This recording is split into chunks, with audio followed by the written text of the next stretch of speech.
ఏంటండి chicken మూతిన్నా sir chicken లేదు మూతలు 3 సార్లు తిప్పుతున్నాం.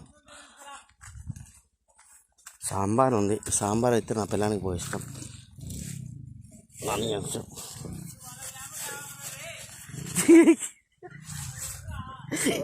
లేదు లేదు సారీ నా గ్లాసులుగా నిన్నట్టే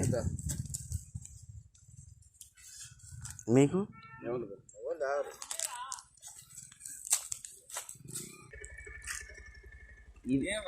చికెన్ అడిగి నేను ఉల్లిపాయలు పరిస్థితి అయిపోయిందంటలే వాళ్ళది. నేను ఇంట్లో మనం నేను వస్తా నువ్వు ఎక్కువ జోలు తీసుకున్నా.